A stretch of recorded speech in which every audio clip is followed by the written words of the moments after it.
many nights thinking how you did me wrong. And I grew strong, and I learned how to get along. And so you're back from outer space. I just walked in to find you here with that sad look upon your face.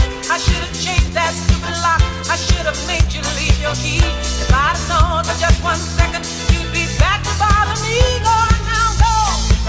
Walk out the door. Just turn around now.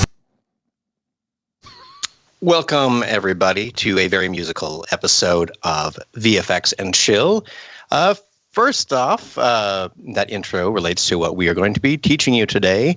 And second of all, I am very sad to share that, unfortunately, the action movie family has had colds this week. And unfortunately, James woke up hit the hardest this morning. And so they will not be joining us today. But we still do definitely want to make sure that we get an action movie family episode in the future as soon as we have another Friday off of school like today was. So we will find out that and try to get things working. So anyway, we're sorry to say. And yeah, we still love you guys. That's a bummer.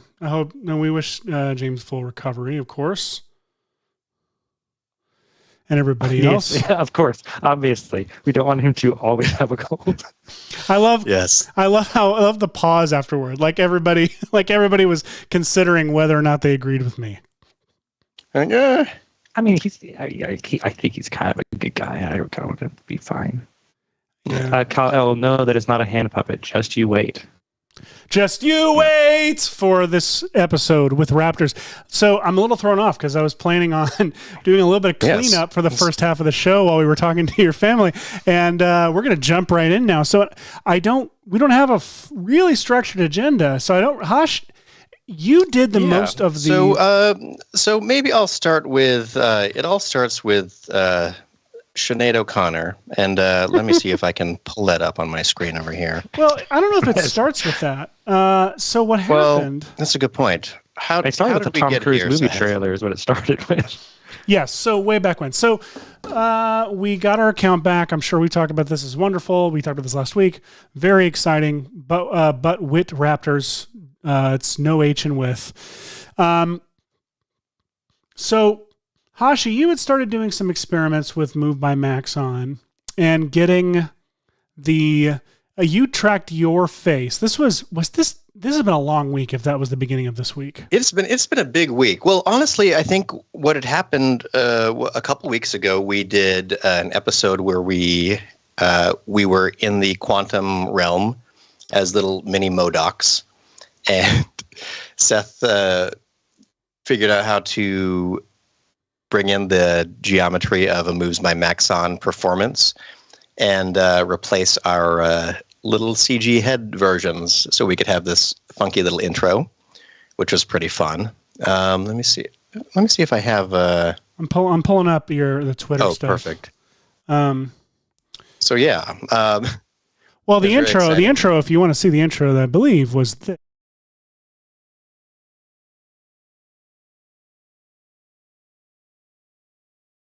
Boy, it was so good, wasn't it? It's offline. Good. My Dropbox good memories. files It was quantum realm. We got to zoom in, Seth. But anyway, if you're not familiar, Moves by Maxon is an app for your iPhone that you can capture facial performances and also body performances. And you can also, I believe, scan objects, which I've actually not tried in this yet. But I think that only works if you have a MacBook. Okay, so this is all good to know. So I think the way this unfolded is we knew that Moves by Maxon was a way that you could film your face, performing a little thing and recording a little bit. And Seth and I did this for our Moves by MODOK episode, where we performed with our faces and then attached them to some 3D models and made them float around, which was kind of cool. One of the frustrations I had about Moves by Maxon and trying to use it in the past was I would bring this in and I would try to look to see what tracks were associated with it, because I thought, cool, it's a bunch of data capture. Maybe we can do something really neat with it, because the less you can work, the better, I always feel. So yeah, so this led to us realizing that maybe there's a way to, I don't know if we started with Raptors or if we started with your movie, Seth. Started with Raptors. So the first thing, well, we were working on my movie, on a shot from it. Sorry. I thought both You're Seth on. and I are eating In your lunch. today. We're a little Like behind today. last episode, we were all drinking. Today, Yep. today we're all eating. So this is what you did. Like, well, we spent a little bit of time working on an asset for my movie, and then this does relate because we're one of the monsters in my movie, one of the characters, one of the creatures we're using are the same workflow that you and I have been using for our Raptors on these shots in my movie. And so, funny enough, this research into in this R&D with the Raptor and with my movie kind of overlap. So naturally, when things are getting frustrating with the movie, or just when it's Tuesday, we'll just decide, let's work on Raptor things. And so you pulled this up and did this facial performance with Moves by Max on and brought it into cinema and figured out with the Espresso how to connect all of these pose morphs to each other. And good God, it's so exciting to watch.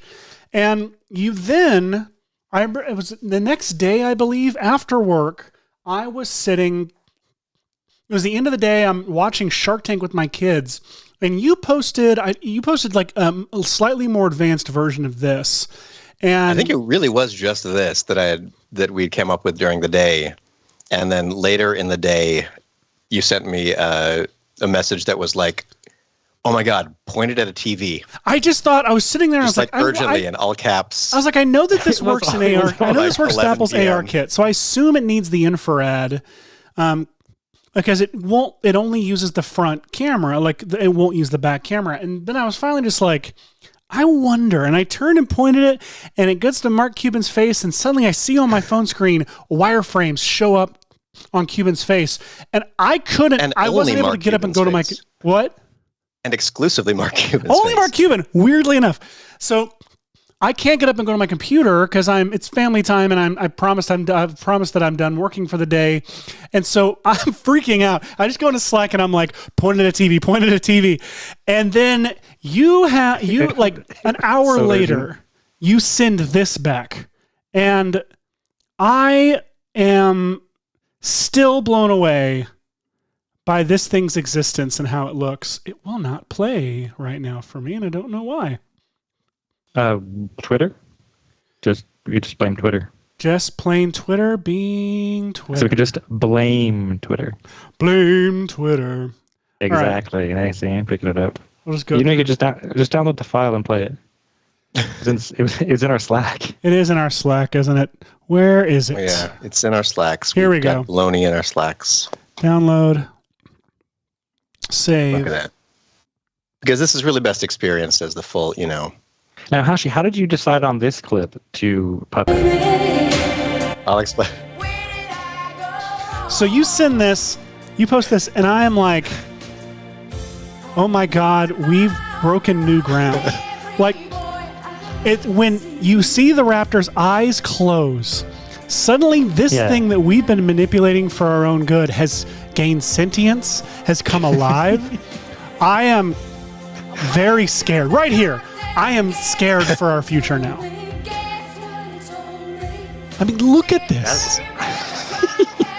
It's compelling. It's touching. It's moving me emotionally. Oh my God, Hush. I mean, yeah, great song. So I believe that to start out, I just looked up speech. And because I figured I would find someone delivering a speech emphatically. And so, I think I started with Charlie Chaplin from The General or something was a thing that came up, and I clicked on that, and that one facial tracked pretty well. And then I don't remember. I think that it was literally in the suggested videos on the side. Just popped up. Oh my God. Because I wanted a like full screen face. And then I was like, oh my gosh, that video is a full screen face the whole time. And so clicked over to it. It's almost an unbroken performance aside from a few weird crossfadey things. But I pointed my phone at the TV and it captured the spatial performance, and we were able to transfer it to the Raptor, which is something that... What a sentence. Yeah, I mean, we've wanted to do forever, you know? They were missing some genetic components, and so we've replaced those with strands from a Sinead O'Connor, and it comes alive. Okay, we've reached the point now where we've become so preoccupied with whether or not we can. And I actually, I'm going to implore us to just keep going because I think nothing bad ever happens from continuing on the path we're on.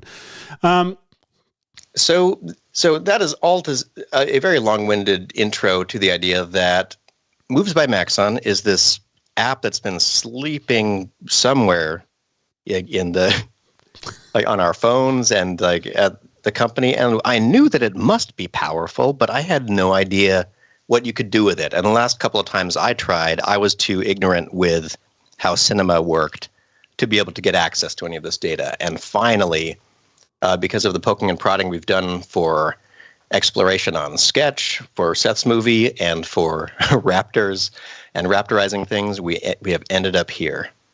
So I am so excited. Yeah. So you've been process. doing this work right in front of me throughout all week. And I've been, as usual, not paying attention at all and focused only on the task I was doing on my computer. So I'm very excited to actually learn and try some things on the episode today. If you'll teach me Hashi, again. Did you add some more mouth movement? Because with today's show intro, it looked like you had some more mouth moving on today's intro. Let me open up that cinema project smushy. Right now.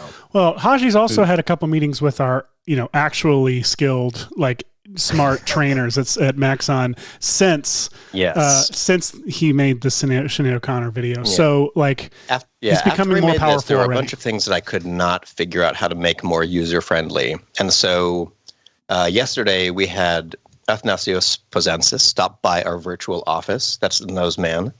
And he learned me good in a bunch of things related to espresso that I did not understand before. And let's see, if you want to switch over to me, I can pull up.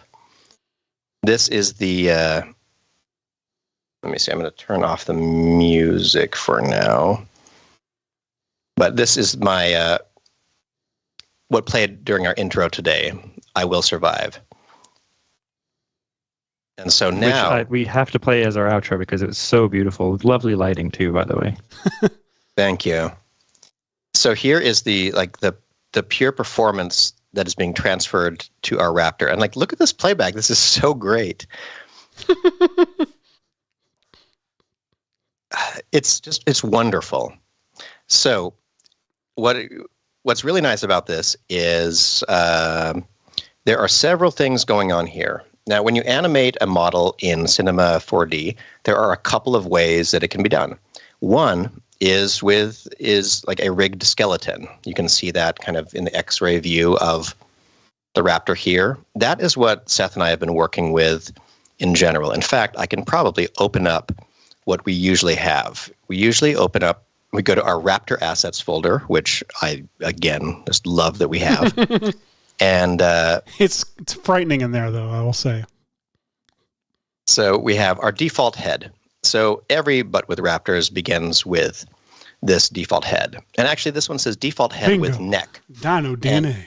And what that means is this particular version of the Raptor has it so you can grab the head, and as you move it, there's some IK going on with the neck. So you get the neck animation for free, which was a new innovation that we just came up with. And we learned almost how to do it a little while ago, and then I'd sort of forgotten about it. And this is still probably not the best way to do it. But this is... To animate one of these, you basically had to keyframe every little bit of what you see. Every head turn or the neck turning around and things like that to get all of the specific poses. We had even added in these eyelid shapes that we could, whoops, that's the left one. These little eyelids that we could animate rotating closed and stuff for a couple of specific Raptor ones where we wanted the eyes to close, but everything had to be done very manually. And honestly, this has probably pushed us to animate stuff more than we ever have before. And Seth, I am really proud that both of us went through a good number of hand keyframed animations. I think my favorite of yours may be the Scream, like the Matthew Lillard in Scream. Yeah, that's one of my favorites performance. Too. It's really good. That and all of the really Glorious Raptors ones, because there were shots with several of them in there, and I liked how the screams in those came out. Yours is clearly every single one of them, but God, yours are so brilliant because they're not reliant on performance, really. They're just about reveals and twists and moments, and that's what's so good about them. Oh, man. All of them, dude. Well, I mean, I also like the little Easter eggs. Like in the Never Gonna Give You Up, you have the banner falling down that says, like the one in Jurassic Park. Everything in the Never Gonna Give You Up is perfect. Singing in the Rain one, you've got the Dock This Way sign touch in the background. I didn't notice until someone... jokes in there, Richard. I didn't notice the dock sign until last week, ashamedly. It was the first time I saw it. It's so good. It's a lot of fun. Wait, let's see. I'm opening up. I forgot. This one is a larger file because I've baked it already.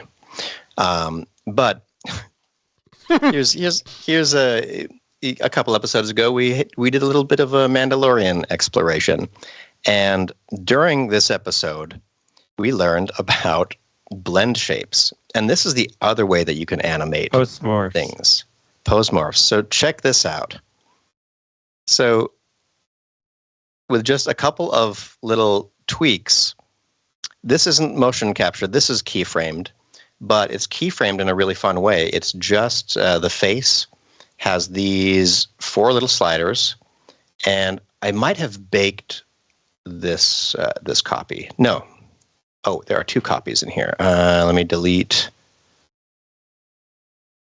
Which one got? Okay, here.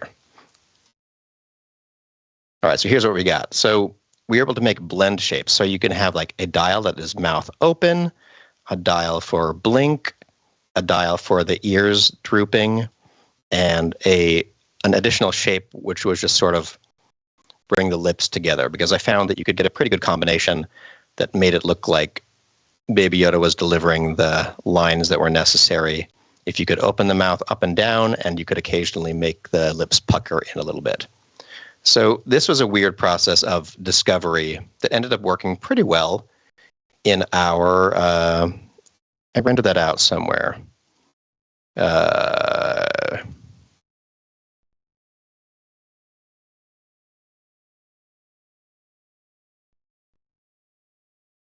So this was the final result of our Mandalorian. This is like it's so good. Teen Grogu, sort of like in the Guardians of the Galaxy when Groot's a teen. This is, I think, when Grogu goes through the teen, like, curious about the world phase. So anyway, between these 2 things, I realized that there's a lot of ways that you can animate cool stuff in After Effects in Cinema 4D. So let me pull up the app that we've been talking about here. It is called Moves by Maxon, and I'll open up that first Raptor performance you were talking about. So I went up to my extensions and then Moves by Maxon. That's the little face right there. And just as a side note, for those of you who are interested in learning more about this yourself, there is a lovely link in the chat. Ooh, perfect. So what I did just before this was, you could, if you can go to the larger camera view of us, I open up my cool little app on the phone here, and you basically just say, I want to do a face capture. And then it brings up the camera like this. It's showing that off. And we learned something really cool, which is that if you're pointed at a screen, I don't know if you can see that at all, but it is putting a mesh on my performance like this. And let's do one from scratch. Seth and Michael, what should this one do? What should we do? Or audience, if you have a suggestion. Are you pointing it at your face or the screen? I'm just pointing it at my face. Yeah. All right, chat. What would you like Hashi to do for our bespoke face capture in today's episode? Chat is your time to chat up. The idea is there's over 100 of you on the various channels, so we should get at least one decent suggestion out of the 100 plus of you that are watching. And while we're waiting on that, Hashi, I'm just designing a logo for that Mando shot. Oh, thank you. You did. You're welcome. Let's see. Anyway. Well, we've got one suggestion has popped in already. Vorpal Edge Productions is wanting Hashi to do some yodeling. Chris Vranos wants Hashi to do the What is Love head bob. JC Tecklenburg wants that Bill Clinton Who's line. in the house? JC Tecklenburg. I would like to also let people know that besides being a great inspiration for Seth singing that song, JC's got family that makes some lovely bourbon cream. Jesus' family makes lovely bourbon cream? Oh, no, sorry. Tecklenburg's. Jesus Christ, Tecklenburg. Love the guy. Yeah. I do too. Sandro Sanacoti. Sorry, I was pausing because I was trying to think of how to pronounce that, and I'm pretty sure I did it wrong. Sanacoti. Anyway, is upvoting the What is Love head bob. No one has endorsed the Bill Clinton line yet. It feels like, I felt like I Will Survive has some of that, but yeah, we'll do that. Okay. So what is the? So I've got my app open to face capture side, and what's the? This is basically going to be just like, it's the one of all things. It's like the one thing we could keyframe so easily. Yeah, you just need to do it once and repeat. Everybody? There you go. You're giving it some tongue too. This is exciting. Funky thing. So does Moves by Maxon capture tongue action? There's a tongue out value that it gets, but I have not linked it to anything yet. I tried linking it to the tongue for the other Raptor, but I didn't remember looking into the tongue numbers. Moves by Maxon needs more tongue. That's what we're coming to here today. So I'll jump back in here to my Moves by Maxon interface, and I will hopefully be able to just send that right over. I don't know. For some reason, I feel like there's numbers and port numbers being shown on that UI, and so I don't like showing it on screen because I feel like that's something people. Well, you're not on my local network, so that number will do nothing for you. All right. Then here you go. Everyone, hackers, hack away. Okay, so is this... Out Jogging Pictures was requesting the Jerry Maguire You Complete Me scene. That's already been done by Raptors. It. Just hand keyframed. My goodness. And that, I think, was still in the era where we were just reusing the animation that came on the Raptor. Oh, yeah. And just trying to find different sections of it that kind of worked. That you would be surprised, everyone, how long that lasted. Like how long we were able to ride just the animation that came with that Raptor of him just looking around. You can see it on Blue Mesh's Sketchfab side. All right, so I've just I like that they named their whole username off of the one model they did that we love so much. The Blue Mesh. Do they know? Do they know about us yet? We should make contact. Someone should tell them. Enya Wedblack wants Hashi to rap the fast part of Rap God by, and then they clarify by Eminem. Thank you. Big Rock DJ wants anything by Jim Carrey. Excellent idea. Nick Smith says, how about the Mia Goth smile crying at the end of Pearl? Wow. So, okay. More suggestions, but you've already done it. So one cool thing, and I skipped right over it, was that once we're here and you import the performance that you want, like this, there's a button down here when you have the object selected to say set timeline to frame count. And so now my timeline is the frame count of this whole performance, and we can watch it like this. Exciting, right? I'm waiting for the faces. There we go. Ah. So this is what you get, which is pretty exciting. And so at first I remembered thinking, oh, there's got to be a bunch of data in here, and I was trying to like show the tracks and stuff, and I was seeing that it felt like there was absolutely nothing.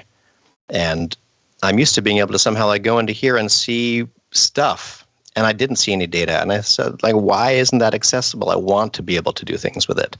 And then I found out that it's because everything is stored here when you have the object selected under blend shapes. And right here, there are all these attributes. And if I play this, you can see all of these numbers doing all of these crazy blend shapes. Like, look how many there are for the mouth. There's mouth, close, funnel, pucker, left, right, smile, left, right, frown, left, right, dimple, stretch, roll, shrug, press, lower lip, upper lip. A bunch of these percentages all contribute to different transformations to a face. So what I wanted to figure out is, how do you port this over to something else? So, for example, let's say we had this exciting thing. We're gonna make a little mini model right here. Excellent. This is going to be a cube. This is going to be a cube head, and we're just going to duplicate this little jaw bone. All right. Excellent. So, whoops. Wait, why didn't that? Oh, because it's a parametric object, you can use there is a capsule to move anchor points around, but it'd be the easiest thing to do real quick would be what you just did. Or nestling it in a null object would also be useful. All right, so I'll make this a little bit bigger so it has a bit of like a cool like Iron Giant chin thing. So what I was curious about is, because we had a physical rig, which means that to animate our raptor, we have to go over to it and go like blah, blah, blah, blah, blah, blah, blah. But the blend shapes are this weird other thing. So how do we do that? The first thing that we recognized was that you could group, you could have this group that was whatever your geometry was. And if you opened up the Moves by Maxon thing, there's this Moves group that has everything under it. And then there's the face mesh. And the face mesh is floating around the way my head was moving around in the camera. And also, if you click on the Moves object, you can also go to the object and say, where is it? Why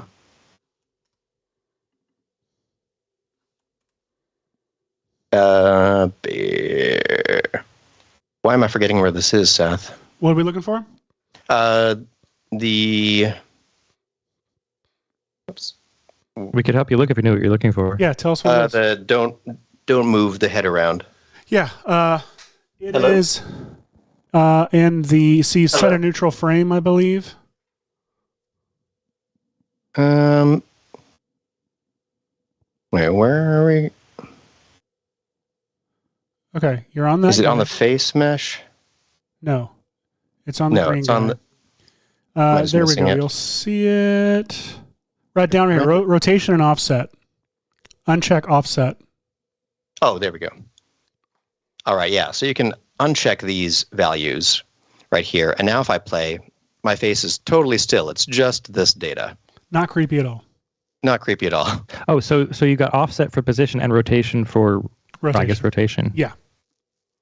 So that gives you the full control. Nice. Yeah. And I love that. So the first way that we came up with to do this was we recognized that this was moving around. So we thought, what if we put the whole object of, oh, whoops, what did I do? Oh, they all have that texture. Oh, that's horrifying. No, let's not have it be that. I don't like that at all. My God, you're multiplying. That's too much. Okay.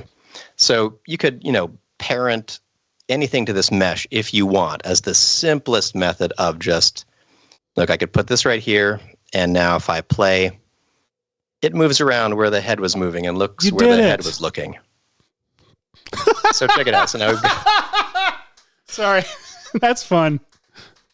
So pretty funny. That's pretty great. And then the other day, when we were talking to smarter people, Noseman pointed out, you don't need to do that, because what if it's a different size? What if you don't want to? What if you are dealing with a skeleton and things like that? And so we learned that the very first step to all this is to use a constraint, which I was not very familiar with using. So you can go over to this the whole group, and I'm going to go to rigging tags, constraint, and then under constraint, I'm going to check transform, because I want it to copy transformation properties of that mesh. So they'll be linked instead of having to be parented that way. So I can keep everything nice and tidy and separate. So if I use a constraint tag for the position, then I can say, what layer am I using?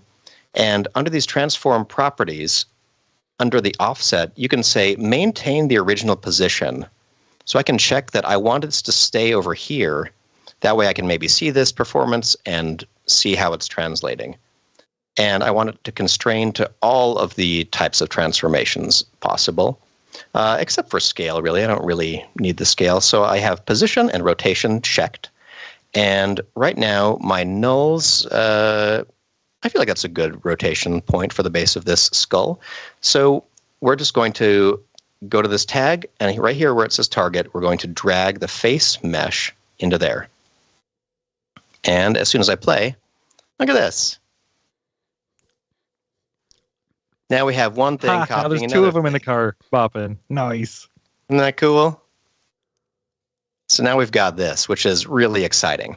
So this is just a constraint tag, and you could use that for a bunch of things. And it's one of the few things that in our new exciting Raptor setup that we actually have to do manually. Now, in the Raptor setup, did you just put one of the joints did it with one of the joints, or did you actually... So right now the whole group is moving. Out Jogging Pictures is asking, can this work for a side profile or only a straight-on shot of the face? Well, first of all, if you're doing this thing of acting, you can move the camera around in Cinema 4D. So you should record your performance straight on so you get all the nuances of the facial movement, and then just move your 3D camera to the side. But if you're trying to acquire a performance from someone else's performance, like pointing at a TV screen, I don't know, would this work for us? How far to the side it loses it after about 60 degrees is what I would say. I think it's as soon as it loses enough detail on this side of the face to track, it'll say, hey, face the camera more. And this is the reason why Avatar or any major production uses a reference face cam that's right there, so you can see all of the data and position on the face. So, our free app does, the best version of that it can. So keep in mind, there is a full body capture. Sandro mentions in the chat, there's a full body capture in Moves as well. We're just working on just the face, where you get the nuanced facial expressions. But if you want like dancing and all the good kinds of angles, you can do the full body capture. Exactly. All right. So this is really neat. It's a constraint tag, and you can use it for, like if you wanted to use your head to pilot a little ship flying through a canyon, you could totally do that. If you just need a little bit of motion that feels lively and whatever, motion capture your head doing it, and you'll get this amazing captured wiggle that is more organic and realistic than other things. So very, very cool. This is step one. Now, the second thing that we had to figure out was, how do we make it so when I open my mouth like that, let me find a better moment of when I start opening my mouth. Okay, here. Yeah, here we go. So now I'm dialing over to a frame where I know that my mouth is wide open, and I want this cube to rotate because my mouth is open. So the way we're going to do that is with Espresso. And if you like expressions in After Effects, which we really do here, this is basically the Cinema 4D version of it. And I was not very familiar with how this worked.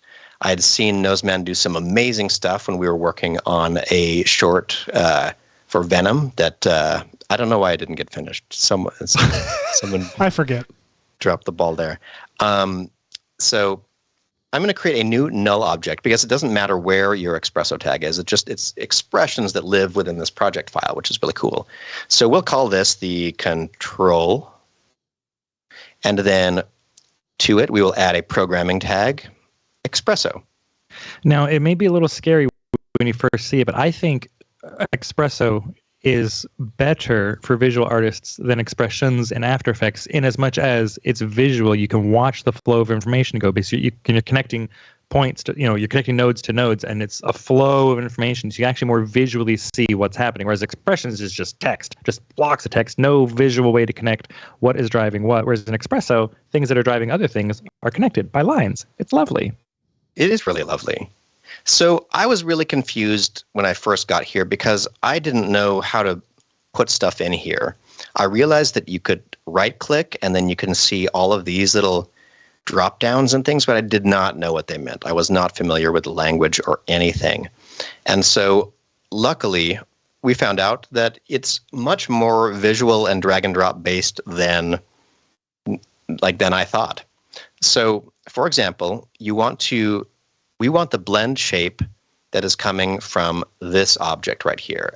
Let me rename this face, just for simplicity, because this is the thing that had the blend shapes on it as part of the property. So if I were to drag face to there, look at that. It's got a little box for the face, a little node. So then I can, the other thing you can do is when you have these blend shapes revealed like this, I can say, look, here's my jaw open amount.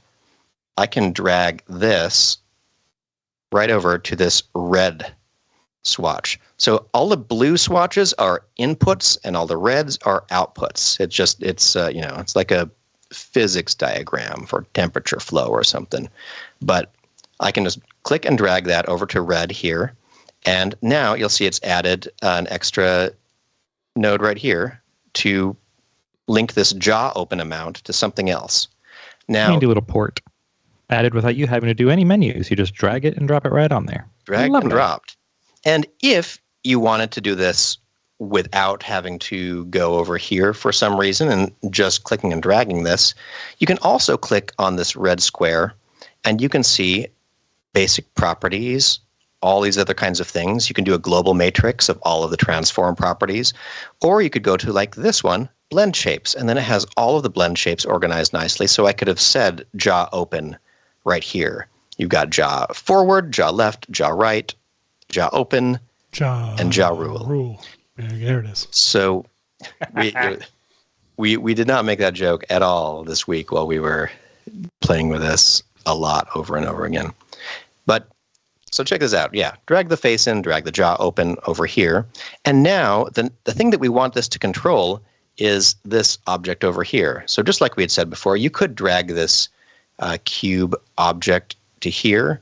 I actually don't remember if you go to the coordinates of it, you'll find that I want to control the pitch of it right here. So I think that I can just grab the pitch here. Oh no, I've got to... You need the object first, then the property. The object first.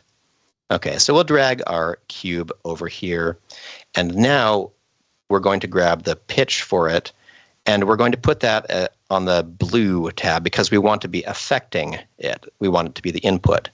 Now, if I just link this to this, which is really cool, you just click and drag like that. Look at that. Now, this looks like it's correct at the moment, but I'm going to play, and it's likely not correct yet. And that's because of a little thing that we all love from math class, which is degrees to radians. So let me see what's happening here.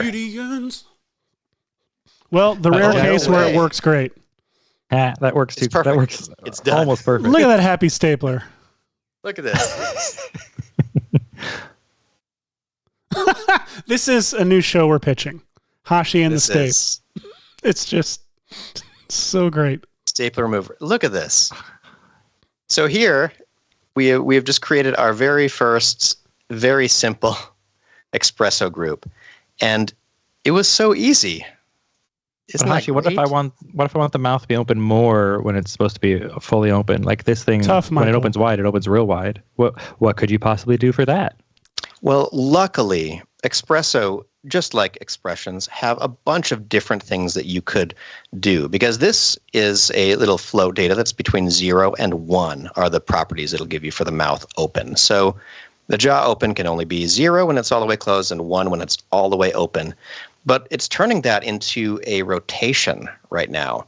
So that's a little bit weird. So it's rotating in, I'm going to get the math wrong, it's doing radians, not degrees, right? So it's converting 0 to 1 to rotate this 1 radian, which is what, a sixth of the 60 degrees? I don't know. I mean, it works out pretty good for yeah. This does happen to work. With the Raptor, if you open its jaw that much, you get you're in for trouble. So here's let me freeze transform, which is another thing that I learned and I didn't know the other day. Our Raptor came in and we've modified it and squished it into this position, which we consider default. But these are what the transform properties look like. They are all these ridiculous numbers over here. But I did not know what this whole freeze transform thing under is for. And what it is you can say freeze all, and it transfers that info down here to remember it, so it knows that it was rotated that way, but it'll give you fresh numbers to work with. Which is great. When you have your things set where you want them to be, and this is going to be your default, you don't want it to be all kinds of wacky, crazy numbers. You want to be able to just set everything to 0 to make it go back to defaults. And now you can. When you freeze the transformations, now all you have to do is set everything to 0, and you're back at your default state. It's great. I also learned it looks like these tracks have properties on them already, but it turns out you can control shift click on them and clear them out if you need to, which is yes, lovely. That was a new thing. We learn that in the same? This is all just me regurgitating stuff that Noseman taught us. Yeah, I was going to say, did we learn that in the same meeting this week? I think we did. So yeah, I will add. So please note that I am literally just repeating stuff. I mean, I've played with it some, so I've experienced a teeny bit, but like 1 day's worth compared to this man's like 24 years of Cinema 4D use is what I'm assuming. Speaking of someone with 20 plus years of experience, Stu Mashvitz is in the chat and is standing this new show called Hashi and the Steep. Hashi and the Steep. Wait a minute. Wait. Are we laughing that Stu and Stu repeats exactly what I say on the show now? That works. Yes. Fine. That's great. Yep. And Vietas Raucus says 2 pi radians is 360 degrees. So there you go to answer that question. Exactly. So it's around. So it's, yeah, I don't know. But look at this. Like when we rotate the Raptor's jaw, I think the max we would ever rotate it is maybe 25 degrees, 26. Like I think we had in the Mission Impossible trailer where when he's flying the helicopter straight toward Indominus Rex, I think it does.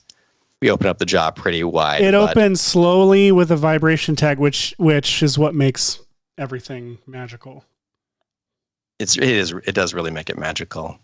But back to Hashi and the Steep. Let's take a look at this. Instead of just going straight jaw open to rotation, you could add a node here. You can right click and find them all here, just like you can sort of in the little expression helper thing in After Effects, or you can go over here and say search for something over here. So you can type in whatever type of thing you're looking for.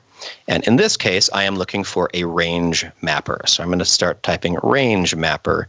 This is range mapper is one of my favorite nodes in Expresso. It's like the linear expression After Effects, but with so much more power. So I couldn't figure this out this morning while I was trying to do stuff with it. So teach me.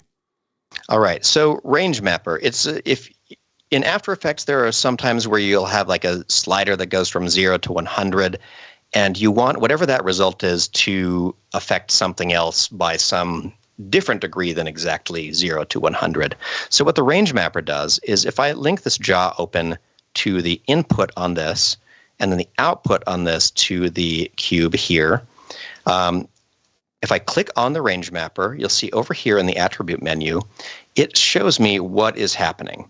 And right now, it'll ask you what type of data you have. So for example, we have real data, and the input range is a 0 to 1. It's basically a float. So we're just leaving it as user defined. But the output range, you could say degrees or something like that. And so you're changing what type of output is happening here.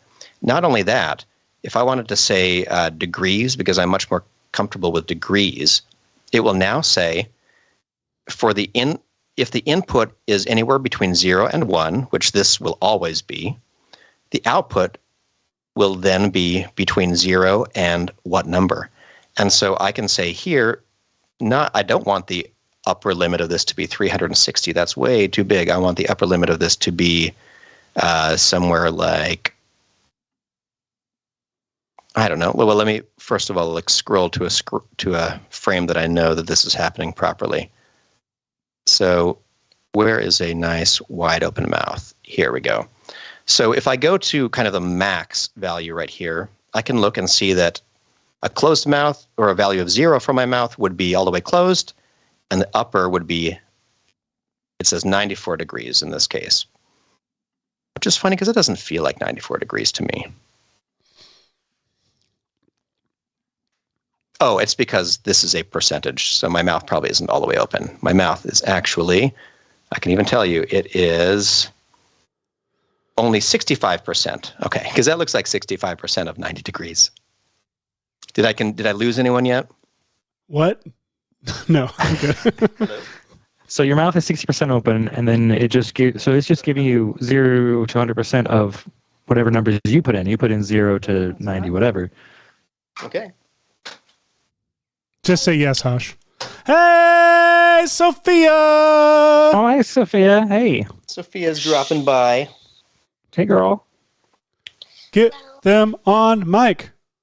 I wanted to come visit since James wasn't able to make it because he's sick, so I wanted to come and still make this episode a bit more special than the others. It is so much more special now, Hush. More special now that you're here. Sophia, it is so much more special now that you're here. We are animating this stapler character. What do you think of our stapler character? I think it's a velociraptor made of blocks. Boom. Hey, We I like can't that. help her. See? It's perfect. Probably because you have a warning velociraptor or sign on your door. It is true. There's a warning velociraptors inside sign on my door. Seriously. We'll have to submit a... you can leave it there. I know, seriously, it's crazy. It is crazy. So I wanted can to leave it pop there. in to talk about the Action Movie Kid experience. Yeah? Hey, Sophia, can you scoot in just a little bit? There you go. I remember making so many videos. Yeah? Mm-hmm. Yeah. See that little box? That's our little box right there. Sophia, Let's try and share it. Sophia, I have a question. Can I ask you a question? Yes. Do you have a favorite Action Movie Kid video? Definitely. Which one? There was one where I asked my dad to help me put on a boot. Then I go into a little winter wonderland. But I'm going to tell you a little secret about that. Oh, you got exclusive. Let's hear it. I'm excited. I actually remember going to that wonderland. I don't remember it being fake. I remember actually going into it. No way. I swear. That's crazy. That's crazy. I'm looking for it right now. I'm trying to figure out which one it is. You should probably look up winter or Christmas because it's probably under one of those two. Okay. Let's see. I'm going to search winter this. or something like that. What Yeah, was that? probably. Searching for window. What was it, Hush? Ready for the winter or something like that. All right. Let's see. There we go. Let's see it. Oh, look at this. Oh, my Yep. stupid computer won't play it. Okay. I'm going to download it and we'll watch it. Let's keep talking, though. I'm going to download it and we're going to watch it. So, I remember making so many videos, but, in one of the HasCon one that was like the me HasCon, not the James HasCon. I remember using the iPad to code the bell to dance. It was really fun. Oh, really? That was a fun time. Uh-huh. You are so little here, Sophia. Yeah, I started Action Movie Kid like pretty much the day I was Who's born. that over to the left there? The day you were born. That's Olaf, and that's Bert. Bert? Oh my gosh. Bert the polar bear. Oh, I'm a big Wait, fan. that stuffed bear at the beginning became... Yeah, like watch carefully, and you'll see a stuffed bear. See? Ooh, is that Bert? See? Right there. Yeah. Hey, do you still have Bert? Yeah. That's awesome. That's him, and then look, when you enter here, back where he should be, there's a polar bear. It's crazy. You're right. So wait, your room doesn't really look like this, or didn't really look? I thought in California your room looked like this. No, my room didn't look like that. It didn't? Oh, Yeah, man. it's obviously in my mom and dad's room. Obviously, your mom and dad lived in the igloo room. Of course. Yeah, like theirs was like just behind the camera where you can't see, just behind the camera. Oh, smart. That's where it was. Nice. Just behind the camera. I love this one. This one's very fun. So yeah, I remember making so many of them. I actually remember like 2 years ago, recording a video. Then just a few months ago, Dad finished animating it and posting it. So yeah, that happened a while ago. It's the one where I'm start off climbing a rock wall, but then I'm climbing a mountain. It's crazy. Oh, yeah, I know that one. That one's great. And then, you know what? I can't believe my dad can animate this stuff. Isn't it crazy? Yeah, my dad can't animate this stuff. It's crazy. Once Yeah, my dad I can't remember either. pretending to like call an animal right by the pool, and I was pretending to call a hippo, and then in the video knocked James off balance and he fell into the pool. It was really funny. Oh my gosh, really? Yeah, and we had to do it so many times before we got the acting just right. So it was really funny to just see James keep on falling in the pool. Look at that. Look at you climbing like that. So you're telling me that the playground, this was in California, right? Or was this on the way to Canada? Michigan. Oh, Michigan. Yeah, that looks like Michigan to This me. happens in Michigan every now and then. That's what I Gotta thought. I can't believe I'm in shorts. Yeah, I was going to say that's a bold wardrobe choice. Pro tip, never ever sit on a mountain like I did in that video. Ever. Why? Never What can do happen? that. Because you can get severely injured. That was a smooth rock climbing wall turned into a mountain, but don't do this in a real mountain. This is a Don't. good pro tip, Sophia. Don't. Thank you. From a pro. A very, very pro tip from a pro. Thank you very much. Sophia, do you have a video that you wish your dad would make? Do you have any ideas that you've given your dad and he just hasn't gotten around to it? Well, I kind of gave an idea to you and my dad. You did on my movie, right? Yep. Yeah, and I really want to do that. But you can only do it if you get a license, like a license thingy-majig. A license thingamajig. Disney. Yeah, that's right. I have to get a license from Disney. All of your ideas are so cool that they require me to navigate copyright law, Sophia. My goodness. Yeah. We'll have to talk about that when we do get the And whole family in when- here. Is when Dad- getting official permission from Disney and Lucasfilm for That's our true, you characters. guys have Dad actually told me done that. about Evil Amber, the first thing that popped into my mind was Amber from Sophia the First, and I thought, Dad, if that's an evil version of Amber from Sophia the First, That'd be crazy. like seriously, I can add so much more details. That's just a person with hair. I know how to perfectly make it so it's like Amber, but in those colors. Like I could make it like that. Yeah, absolutely. I'm really excited to see when your movie's out. Sophia, I'm also excited to see the Mario movie. Oh, Sophia, I'm excited to see the Mario movie and my movie too. Thank you for being interested in my movie as much as the Mario movie, but that Mario movie looks awesome, doesn't it? Yeah. So does yours, Seth? Yeah, but the Mario movie, it's got Mario and Luigi. And It's got who's your Mario. favorite Mario character? Yeah, Yeah, but I'm more excited for yours because I love childish stuff. Sophia, you are very sweet. I love it when childish stuff is toned and it has like a scary spin on it to make it creepy yet childish. That does sound like something you like. And if you need literally any childish ideas, I will give you an infinite number. Literally. Oh man.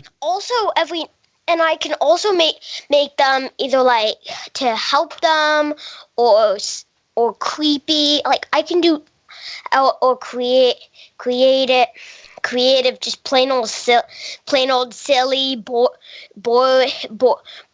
boring dad jokes that'll make your kid literally die of boredom. Hey, Sophia. I have a wide variety. Hey, Sophia, I have an idea, and you tell me if you want to do this. How would you feel if your dad turned you into a raptor on today's show? I would love that. Okay, so your dad's got an app. He's going to have to use it. I'm going to let your dad direct you and everything, but you get to come up with the idea of what you do. Okay, so we are going to record your face. I have a pretty good idea of this. Okay, so we're going to record something that's like 10 or 15 seconds. When we're ready, you press I'll start it, and you can talk. You can move your face around. Just don't block your face. It feels so weird with a net on when I look at this app because it's like there's a net on my face. Yeah, that means it's working. Funny how I can just do this and like it doesn't notice. All right, so I'm just going to. Okay, you're closing the door to make sure that we're not making too much noise. Okay, so are you ready? I can also make pretty good monster sounds. Let's do it. Do it. Make a good raptor sound here. All right, 3, 2, 1, go. Well, I prefer if I can see my face while I'm recording it. That would make me that would make it a bit easier. But this is you hear that, dev team? Good. Yeah, it would be easier if while you're recording you can see the raptor on your face. That's a good point. Well, we'll figure that out next. That will be our next step. And by George, we will have a real-time raptor replacement sometime. We're clearly headed toward that direction. Dad, none of your names are George. Seriously. Seriously. All right. You don't even know anyone named George. Yeah. You don't know anyone named George. Who cares about George? Who needs George? Into a raptor. Okay, ready? And 3, 2, 1.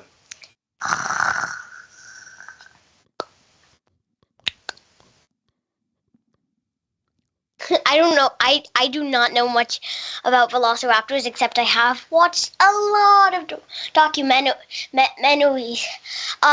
Actually, can I'm going to cut you off right there. Please tell me you got that. Can I do Rosie the Red-Nosed Raptor song while I'm a raptor?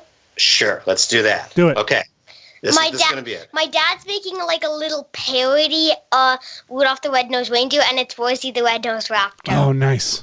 Okay. And I'm going to record it on this as a raptor. Do it. So keep your head right where it is. Don't get too close. Okay. And 3, 2, 1. Rosie the red-nosed raptor had a very shiny nose, and if you ever crossed her, she could kill you with her toes. Slice, slice, slice. Like that's literally the whole song. The whole song. It's such a good song. It is. Like It's a great song. The whole song. I like the quiet velociraptors slice slice. actually did have very sharp claws on their toes, so they could actually murder you with their toes. They did. The hook toes. Which is why we're lucky they're not alive right now. We are lucky that they're not alive right now. Yeah. But people who run nail salons probably wish they were, because that would be a lot of work for them. It would be. Do you think raptors would paint their nails, Sophia? I think the only color they'd ever paint it was red. With blood. Yeah. Yeah. Well, Oh, Sophie, I was thinking the exact same if you thing. want to I'm so switch to my glad. screen, Seth, Yeah. I can show you what happened. When we record Sophia's performance right here, it appears in our Moves by Maxon folder. And you'll see that I have this, previously the I Will Survive Raptor. So I'm going to save this as something different. We're going to call this MBM for Moves by Maxon, and we're going to type Sophia. Before I came in here, I actually started to watch your guys' show. Really? Yeah, this So one. you were like watching a show and then you walked over to the other room and were in the show. Yeah. That is ridiculous. This is how my son is. My son is, by the way, Sophia. My son Elliot. You remember Elliot? You played with him a few times. He is 15 years old now. He's at high school, and he's texting me from class right now, saying he's watching the show right now. Oh my goodness! Oh, hey, dude. What's up? We're a family show. We are. All right. So check this out, Sophia. Here's your performance. If I double click on that, it'll bring it into here, and you can see that it's called this right now. So we'll rename this one to Sophia. And now... Wait, no. If it's going to be the performance, I may do it, Sophia. Will she the red-nosed raptor? Oh, good call. I mean, Sophia... Protect that brand. Will she the red-nosed raptor? I'm just going to leave it like this for a moment so I can show how relatively simple it is to hook this up. Okay. So Sophia's face is in here. And all I need to do now... That's a weird sentence. ...is I can open up... That is a very... weird sentence.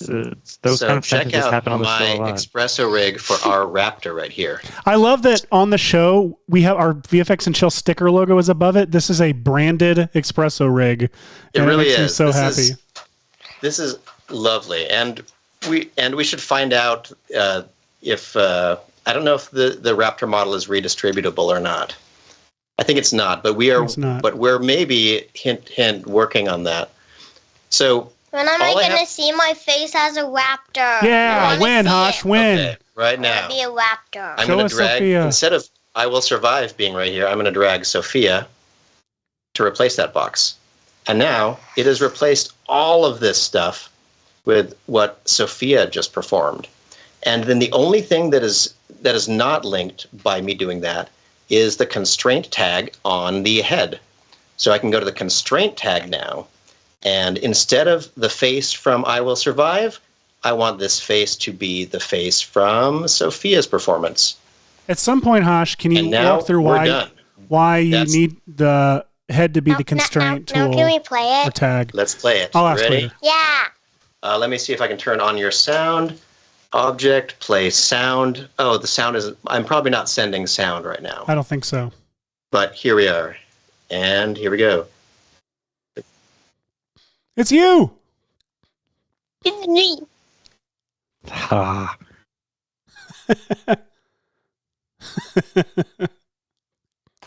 So it's that fast now that we have this set up. And what's really fun about Espresso is that you can slowly set up. You can see that this was like a slightly more subdued performance. But you can amplify any of these numbers to make it much more exaggerated. Dad. Yes. Take out the nostrils and put a shiny red ball right there. Take them out. Oh, Just for this one. Just cut out the nostrils and put a that's so shiny doable. red ball. So doable. That's a good point. So let's see. Smaller? Live art direction. Okay, let's see. Let's get Smaller. it on the nose. Smaller. Too small. She's the Perfect. embodiment of that. Are you sure this isn't Perfect. a little too on the nose?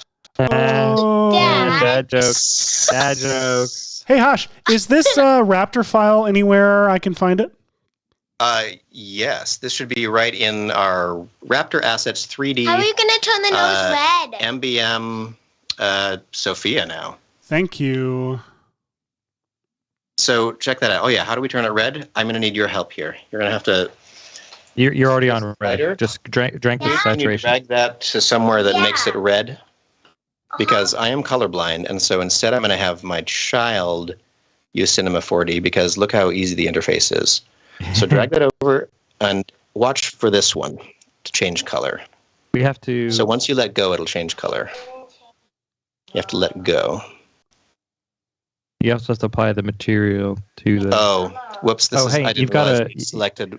Yeah, you need to clear out that gradient that's on there first. Whoopsie! All right, there we go. Let's That's put the right that one. material on there, and now you can go to this. Now you can make this a red nose. I'm sorry. What did I do? So You right click. use the other clicker. I have my It doesn't carpal fit. tunnel mouse, which is weirder to It navigate. doesn't fit my hand.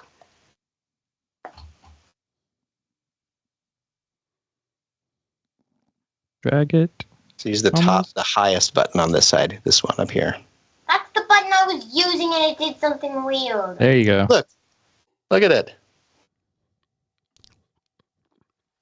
Hey, Hashi, did you make this from I Will Survive 04?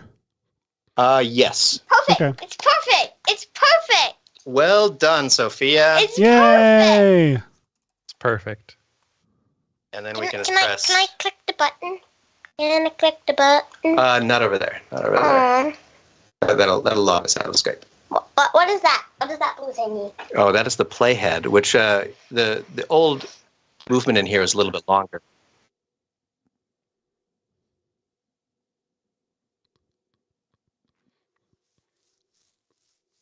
Dad, do you think you can? That was so great. Do you think you could animate it in like a little hand going, like little feet going, like little hands going? I think we could. It would take me a teeny bit, though. Yeah, not right now, but eventually. Hush, this Bye. cinema for. Oh, see you, Sophia. Thank you so much, Sophia. Bye. Thanks for Sophia, stopping by. everybody. Woo! Sophia the Okay, now first, technically. I'm so looking forward to a full Action Movie Kids episode where we chat with them because that was fantastic. Me too. Oh my gosh. Hey, Hush, it question. Would be exciting. Question. So I opened up Yes. this file, and there's a little more to it than what we saw before. Yes, I forgot that I didn't export. I figured we needed to go bigger. Actually, what happened is I started to export the OBJ sequence with that, and it was 40 megabytes a frame, and I was like, that's too much. Let's see. But go ahead and delete the body from that, and then you've got a lovely little thing. I'm trying All right. something. But Sorry, I got distracted by our very, very special guest showing up and forgot to mention from the chat, who was it that said it? Someone from the chat was saying that moving sticker up there, that's the VFX and Chill twirling around like that, was being very distracting to them while they were trying to pay attention to Hashi's espresso work. Oh, I'm so sorry. Robert Brescia says that wavy logo at the top of the screen is very distracting. I'm so sorry. Here, is this less distracting? Oh, shoot. Sorry. Is this less no, it's the same. distracting?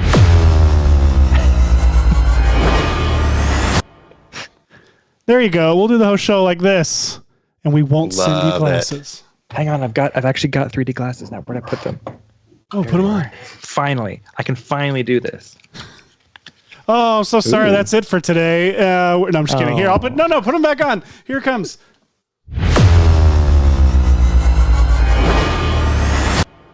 Look at that. So cool. So cool. Anyway, We have fun here. we do have fun here. Oh, wait, Hush. So walk me through that one more time. So I've got my face mesh in here. All right, so you've got your face mesh in there. So open up Espresso just by double-clicking on the tag there on the controls. And now all you've got to do is drag the Moves by Maxon object, the one that says like March, like that. Drag that into the box that says I Will Survive. There you go. And then Now it's all relinked to all of the pose morphs. And now to link the head, what you want to do is scrub to a frame where the head is sort of in a good default position. So right now, because of the I Will Survive one, it starts with its head down. So you'll want to scrub forward until the raptor is looking up and sort of centered, like, here. Something like that. And now go to the constraint tag Okay. on the head and then drag in your mesh. And now if you want, you can delete the I Will Survive Moves by Maxon bit. And this should all be nicely set up.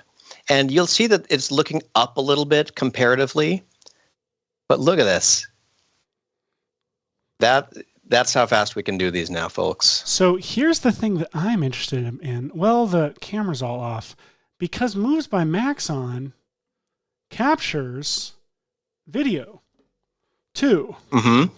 with all that transform information. So I'm just thinking I could put a raptor in place of this video pretty easily, like over my face in this video. Does that make sense? I was thinking this while you were doing this with Sophia. I was like, you could take the video that it shot and turn her into a raptor, like, pretty easily. No, that's true. I just got to figure out why the camera... Oh, my God, I always do this. I grab something in OBS instead of on my screen. The camera's over here, though. So you want to find the camera that this was captured from, so you can. Yeah, I guess it have the doesn't send raptor in that the out, right does place. it? I guess it doesn't spit one out, does it? Oh yeah, I guess not. Well, never mind then. Well, it'll still have the exact right rotation and everything like that. So as long as you can globally rotate the whole thing and position it, you'd get something really nice. Also, a raptor using a selfie camera, by the way, would be hitting the screen with their nose all the time. That's true. It totally would. So I've found that if you need to do any kind of raptor selfie, you've got to have an unrealistically large focal length to be able to see their whole face within there. That was one of the issues with the Snapchat lens that we were trying to make. Hey, Hosh, guess what I learned from Darren Frankowitz just now? What did you just learn? Control click, and you can drag these things. It was control click. Yeah. And if you'll see here, I did a little something. You did a little something. Look at this. Look at this beautiful I did it all wrong. Espresso. I did it all wrong, of course, but I was able to create wiggles, basically noise on elements so that there's automatic animation happening on this face. Nice. Beautiful. So yes, you can add, it is just called a noise node, right? Yeah, so, well, I did this wrong, so I'm curious, I'm sure Michael or you will teach me how to do it the right way. What I did was I couldn't figure out how to have, okay, so I have these, here, let me just maybe do this. I have on just so you all know, it has been requested from the top brass that I put out a cheap tricks that goes over all of these in a nice orderly fashion. So I'm sure you'll get it. Don't worry. I've got these controls here, these pose morphs that were created that allow me to, animate between these different. But we talked about pose morphs, I think, on the show or on office hours. On the show. I think on the show for Baby Yoda originally. That's right. And so the thing is, I wanted to be able to adjust this percentages and have noise on the layer. And I was finding when I was applying noise to the layer, it was not taking into account any controls I did here. So after some messing around, I came up with my own hack for it, but I'm curious I'm sure there's an easier way to do this. What I did was I got a math add node, basically adding basically what would be a slider or a level to the noise. And then I made that level, I put that here on my HUD here. And so I can adjust the level of the effect that will be added to the noise that I already have happening on top of it. That's exactly what I would have done. Okay. And so, yeah, brilliantly solved. Oh, well, I'm just sitting on the shoulders of geniuses here. We really are. And yeah, that's the advantage. That's the Maxon promise, is that there's always someone. There will be geniuses, and on top of them will be us. So, yeah. Speaking of standing on the shoulders of geniuses and Maxon and whatnot, in the chat right now is a link to the Intro to Rigging a Cinema 4D Part 1. It's part of the hands-on with Maxon tutorial series, which is where they take you from basically zero to hero, and that's how to get started with rigging, which is basically what Hashi and Seth are doing now with Espresso and whatnot. So it starts you on the very basics for how to start rigging whatever, maybe a table lamp, and the whole series works you through all the way up to doing humans. So it's a good way, really good way for you to kind of get yourself a good kind of foundational knowledge. It's 4 sessions, I believe. They're all about 2 hours long, so you can really kind of dive deep into it. But I would love, Hashi, to see you do a nice cheap tricks on quick moves by Max on character rigging like this, because it's so handy and so fast. I will for sure. So, Seth, if you want to switch back to me for a second, I will show that. So earlier we came up with this where we're taking the jaw open blend shape percentage and giving it to a range mapper and outputting a rotation, which is really cool. So this is one way you can use this data to drive an actual rig. So if this were, instead of just an actual cube, it might be a bone or something in your rig that already exists for something. And you can use the range mapper to basically say what you want that number to be interpolated to, which is really great. But what if you wanted to do more expressive stuff like we were doing with Baby Yoda or the Velociraptor? For those, you would need these pose morphs and these. I keep on calling them pose morphs. What do we call them? We also call them Pose Pose morphs. Pose morphs. Oh, blend shapes and pose morphs. I keep on using those interchangeably. Well, what are the differences? What are the differences? Different. Both are, the recording of a vector displace of specific points of a mesh. So when you're talking about blend shapes for faces, it'll be like none of that. How much are the eyebrows up overall, and within that, how much is this eyebrow down comparatively? And you sort of, when you blend all those things together, you end up with an expression. So I think that I would like to show people what we did next with the Raptor. And with the Raptor, it was that we were able to go into, let's see, I will hide this nose for a moment. Actually, why do I need to hide? I don't need to hide the nose.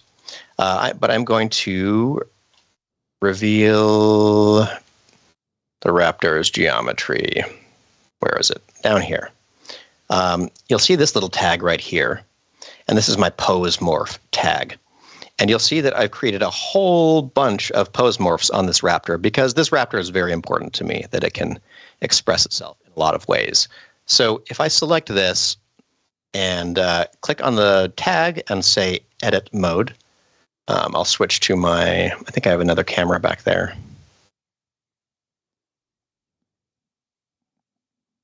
So what I did is when you add this tag, where did it go?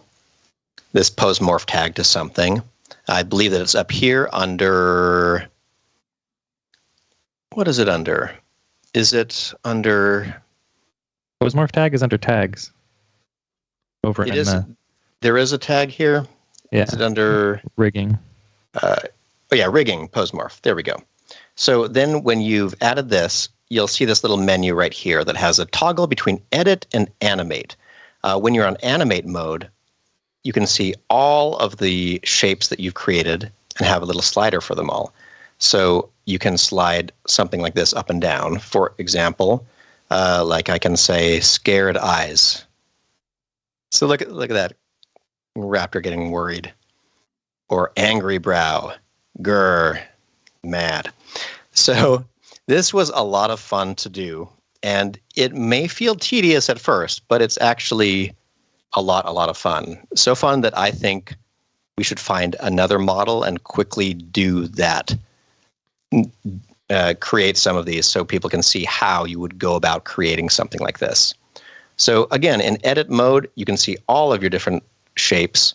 So if I click through these, we have the base pose, we have lip close amount, we have a bunch of different things for all these expressions. But let's import an object and try doing that in this case over here. The stapler is wonderful, but he is limited in performance in terms of what you can see. So let's go to, what should I do? Should we go to the browser? Do we have characters in here? Yeah, we have fully posed animal stuff in there, I think. Let's see. I want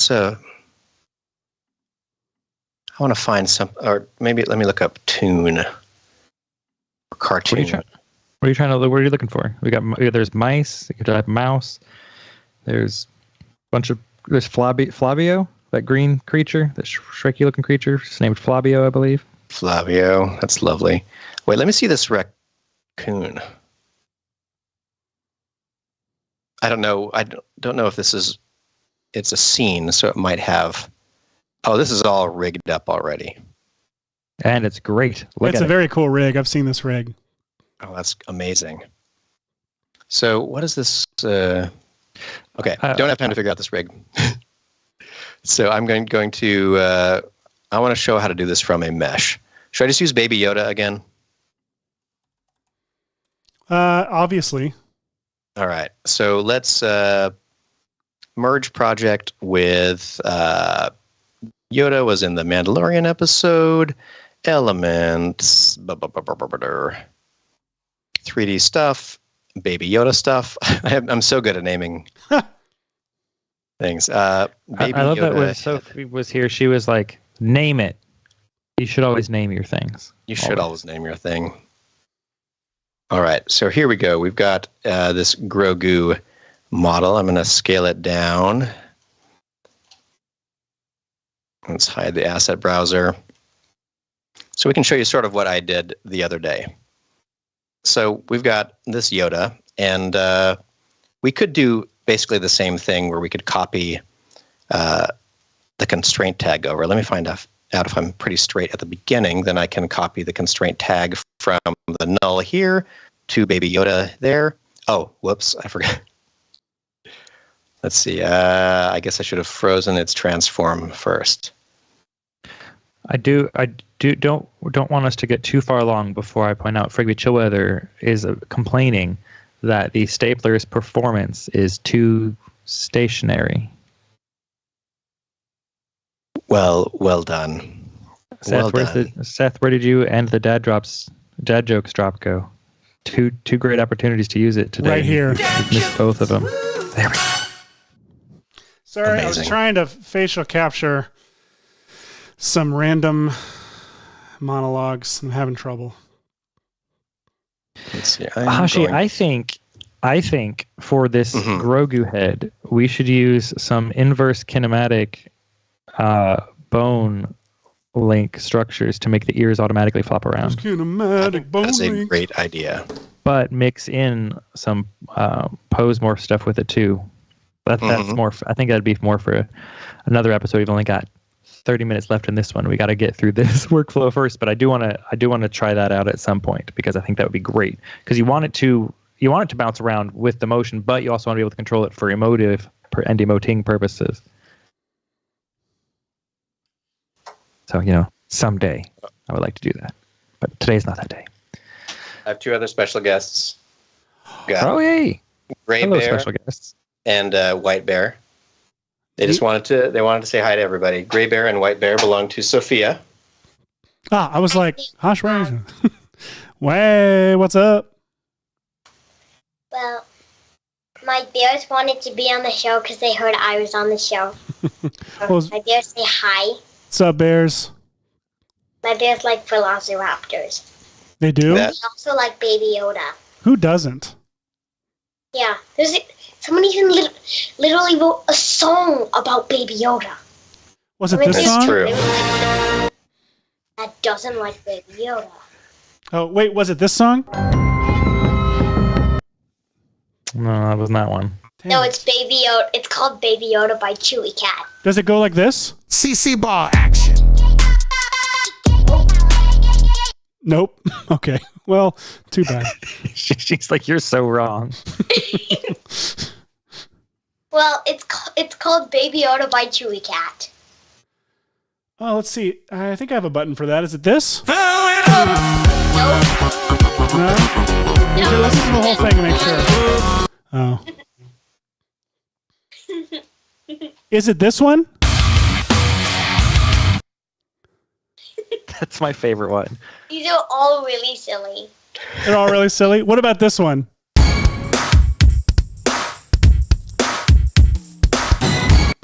No? Okay, last try. Track it. No, No? What? it's Baby Yoda by Chewy Cat. Okay. Yeah, I don't Justin think I have Leduc says, this is literally bullying, and I'm reporting this live stream. Christopher Frano says, I always love CC ball action. My favorite's probably Field Force. It's probably my favorite one. For a couple of reasons. One, that's cool. But second, Field Forces are amazing. I love fields. Oh my gosh, Hashi. It's like a singing trio going on there. This is the it really is. weirdest it's like Chuck E. Cheese somehow, stage. but even weirder. It's so lovely. And Spark says this music is not for Zoomers. Yeah, we know. All right. So earlier we were talking about we were doing something productive. How to create blend shapes for something. And we sort of figured it out during the Mandalorian episode. But basically it is this. You select the mesh that you want to do your pose morph on, and then you add this tag. You can right click and say rigging tags pose morph, and that will give you this. So under here, I'm going to click over to edit. Oh, it's it looks like a character in and of itself. It does. All right, I'm going to need to create a camera for. It's going to the original mesh. I forgot to reset the transformation. So we're going to have to jump all the way out to here, which I kind of like. Like, this is sort of like introspective and interesting, you know? But anyway, let's create a camera that... This is a silly way to do this, but here's a camera here, and then we'll add a different camera that is for our trio over here, just so I can switch between them. So here, let's select that mesh again and select the tag and go into edit mode. So I would like to point out the reason it's gotten so big like this is the pose morphs let you work on the undistorted mesh. So since Hosh scaled it down to do whatever he was doing, it became technically distorted. But pose morphs, you definitely always want to work on the undistorted mesh. So it pops it to, when you're in the pose morph and whatnot, it pops it to the correct undistorted. And what I could have done when I rescaled everything is I could have gone up to Tools, Axis, and Reset Scale, and I did not think to do that. So so that's how you could avoid that in the future. But instead, I'm just going to set up two cameras. So if you want to see what all of these blend shapes are again, I can highlight the face. I can click on Blend Shapes here. And then if I want, I can say, click on this little button, which is pop out a copy of this. And so now I have a little copy that is locked. So I can see all of this stuff right here. And I can kind of remember what are the types of blend shapes that are here. And I don't know if I want to create something for all of these, because it's a lot. But I do want to for a good number of them that will be the most important. Anyway, so let's take a look at some of these properties. I'm going to move this off screen just so I'm not taking up real estate. But I think the jaw open amount is important. And I do already have one blend shape for that. You can see it's right here, mouth open. And this is the 0 to 1 right here. So that exists, and it's called mouth open right here. And if I want, I could rename it to jaw open, sort of match. And then let's look at some other things. We've got, how about brow down left and brow down right? I feel like those are good to try to copy emotion over. So really easy. We can start with a base pose, and then we say add a pose. And I'm just going to bring in my mesh brushes right here, which are under mesh tools. But I like to have them stuck right there. So let's go to object 1. Let me rename this to face or Yoda face. I know it's Grogu face. Sorry. And I'm just going to use the grab brush. And it's great because I can say we want, what did we want? We wanted the brow. Sorry, I'm... Oh, brother. Okay. So we went to the base pose, we clicked add pose, and we can rename this brow right down. And so we'll go over to it, the right brow and just do that. That looks enough like if this brow side were to move down. And then you can move this slider back and forth to see kind of what that does. And I like to kind of make it so if you're doing a blend shape and you use the grab tool, you can use it's one of my favorite ways because you can just really it's like the liquify brush. You can just very cartoonishly do something. But if you wanted to be really serious about it, when the brow goes down, you can be conscious of some things like what muscles are happening to pull the brow down and maybe add a little bit of extra coming up from the forehead or whatever.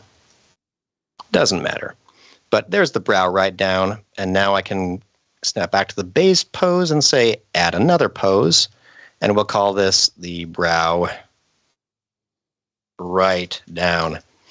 And I'm sure that there's a way that I could have done that. To have copied this so I could do it symmetrically. But what'll be kind of nice is that if I'm creating these all from scratch, they're going to have a slightly varied output. So here's this brow.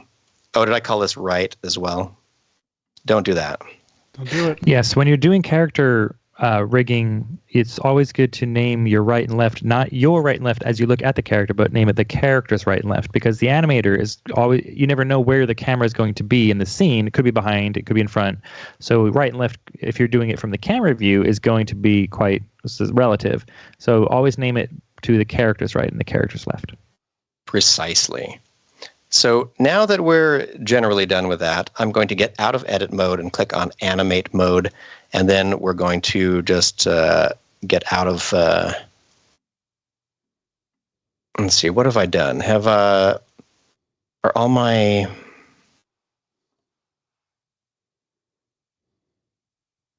not doing the constraints was a mistake, or not.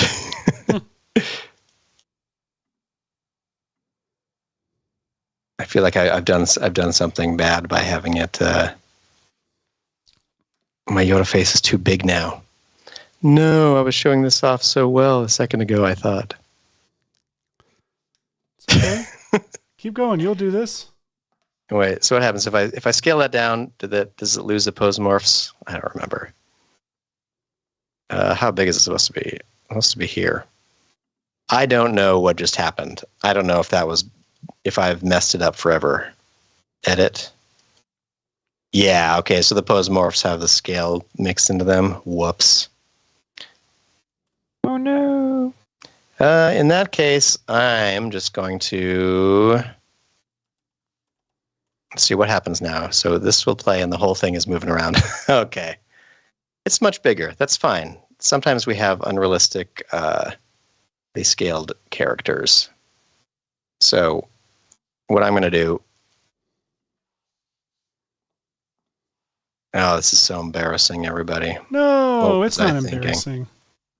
All right, so let's just move this group over here, and we'll just focus on just the pose morph thing that we were trying to do.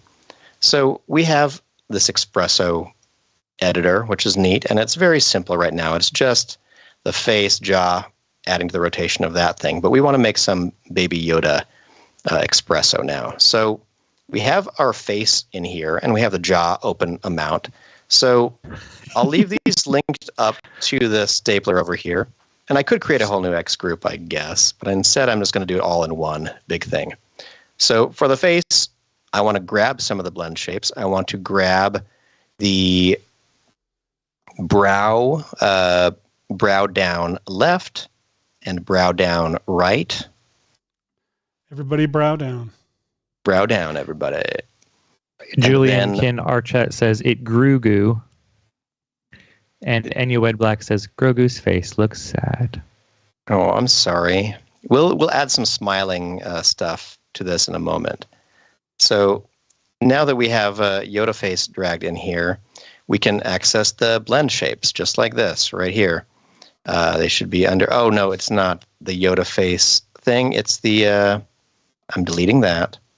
What I meant to do is I meant to drag the tag in here, because the tag, whatever you click on and it shows the properties here that you want to edit, that's what you drag into Expresso. So in this case, I want to drag this tag into here. All right. So pose morphs from Yoda. And that will allow me to have in this blue menu right here, basic or tag properties, the blink strength, and a whole bunch of others. In fact, if I just reveal them over here, I can do this just like we were talking about before. I can drag these right over to the little blue button and add new ports for all of this stuff. I don't think I need the ears, because I like your idea, Michael, for the ears. So what have we got? We got 20 minutes left. Let's do a very straightforward linking up of the brow down on the left to that one, and the brow down right to this one. And now the jaw open strength, let's link that to the jaw open amount also. And what's really fun about this interface is that you can visually organize this in whatever way makes sense to you to try to keep it clean. You can keep it messy. If you want, you can double click on one of these and make it into a smaller bit so you don't need to see all of the connections if you want. I like trying to organize it. You can control double click and it makes it like fit. Oh, that's very handy. Thank you, Michael. Look at that. You're welcome. Make them just the right size. I often find that, especially when I'm using a lot of range mappers and stuff, I usually have my driving thing on the left taller so that there's more space between the wires for the extra things I'm doing, because I'll sometimes have 2 or 3 nodes kind of on top of each other visually, and then smaller. But anyway, I was just you can organize these how you want is the point. It is the point. So up here is where I'm going to put something I forgot to mention earlier that I want to make sure you mention at some point is the range mapper node. Besides just letting you do a straight 1-to-1 relationship between the 0 and 1, or whatever your numbers you're going between are, there's also the ability to affect that output with a spline. I will show it off next time you're in the Expresso tag. Oh, whoops. Oh, the constraint tag is rotating from where the old little head was. Oh, that's so funny. Okay, we're deleting this constraint tag. I'm so sorry, everybody. Sorry you had to see that. It's okay. Let's rotate this object around. Let's how do we want to do this? If I group these and scale them up, will they find themselves again? They will. That's great. So let's put that right here. All right, here we go. So let's hope that this Yoda will maintain for a second. All right, so what should be happening is this Yoda should be copying my facial expressions, which is pretty cool. And you'll see they're not great. Like, I'm not opening my mouth very wide until the end there, and my pose morph for the mouth open isn't very dramatic. But already this is really cool, and you can do this with a model in like really under an hour, just adding a bunch of different little expressions and then linking them in Expresso to the other. And you can see, like, I've revealed that this the blink amount every now and then gets a little bit messed up. I think that I actually have keyframes on the blink amount, because I don't think that did I link the blink to stuff? Did I link the blink? Link the blink. I didn't link the blink, but I could. I mean, if I assumed that I wanted to always blink in at the same time, I could go to the left eye blink and always link that to the blink strength. And then if I play through, there we go. Now there's a lot more life in here. I do want to point out that there is a Max on Moves pose morph helper tag that you can put on any polygonal object you have, and it can automatically create pose morphs for you, and you can calibrate it, and you can bake stuff down with it. What? Mm-hmm. This I need to hear about. What are you talking about, crazy person? Talk about it some more. It's a pose morph tag. What is it under? Rigging? Is this not what you're using? I've been using pose morph tags. It's under. Hang on. Moves by Maxon pose morph helper. There it is. That's the one. Yeah. So if I put one of these on here, for example. Look, so you put in your capture object, which is your thing. You put in your Espresso tag. You can put in your pose morphs, and it can build stuff up for you. It's very handy. Face capture. My Espresso is this one. And the pose morphs come from... The tag is designed to help you set up an Espresso tag to drive the strength of the pose morphs on your model from the blend shapes. And then there's things. Instead of manually setting up the stuff, you can just... Oh, so if I drag this into here, what it would be doing is... You can create all pose morphs. There's a button to create all pose morphs. I mean, you probably want to start from scratch, not from something partly started, just as a heads up. So yeah, so from this tag, you could say, create all pose morph tags. Look at that beauty. Sheesh. But That is great. So it does it all automatically for you, and then you can adapt. Then you can adapt the parts that need adapting, or leave the ones alone that you don't need to mess with. Well, damn. But yeah, isn't that handy? This looks incredible. This looks like it would not be legal to teach in the state of Utah, but Fredby Chillweather is asking, is there any kind of reference for the moves by Maxon blend shapes? There is. That link is in the chat now. Thank you, Michael. Because I honestly have been very interested in this for a long time and not been able to make any headway until this week.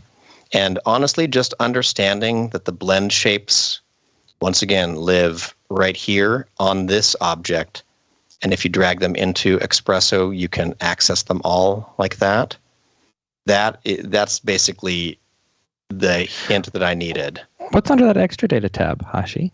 Does it have things like the eye direction, perhaps? That is true. If I go over here and say extra data, you can go to eye tracking and look at where the eyes are facing. You can get their rotation, or you can get what it has resolved as the look at point. Does it also help you find out where the light in the scene is coming from that you captured? That would be interesting. So the lighting direction in the scene that I captured was this many lumens and coming from this direction. Huh. Michael, Seriously, though, you know the answer to these questions. Yeah, it feels like you know all the answers to these questions you're asking. So basically, this wealth of data that you can get from a capture, I feel like, is very valuable. I mean, you could do a cute Baby Yoda situation. You could do a crazy Velociraptor with a Ghostbuster weird... I don't even know what the body was from. It was called, like... look at this. What is that? That's so cool. We've got everything everything Ghostbusters, Doctor all at Who. once. I just wanted like a scanned body to put on this. So cool. And I actually did do some slight rigging up of the body so it would move around. Seth, I will say someone else, Hopali, says the VFX banner tag is also annoying them. Good. Add it to the list. I'm excited. We're going to see if we get the high score. Seth, Yeah. would you replace it with an unanimated smudge of a removed sticker Oh, that's a fun with like idea. torn paper? That's a very fun idea. You asked for it, everyone. All right. So now that we're getting to the end of this stream, again, we're excited to sometime get all of Action Movie Family on here. We'll be able to do it sometime as soon as either it's summertime and the Fridays are off, or we find out that there's another Friday off of school like today was. And as soon as that happens, I will check with their schedules and try to get them on here. But otherwise, we dove into Moves by Maxon, which again is an app on your phone. You can record your body dancing around or your face performing and bring those right into Cinema 4D, where you have access to all this crazy amount of data. You The can link map about it is in the chat. Link in the chat. Link in the chat. You can grab all of this stuff and apply it to a Velociraptor like we did today. And this is all my whole Espresso rig. Now that we've all talked about what Espresso does, you can see that it's pretty similar. Like I just have all of these are just blend shapes that are straight one-to-one kinds of things. And then for some of these, I do have some formulas in here. So, for example, the mouth funnel shape, that is when your lips come forward to go th.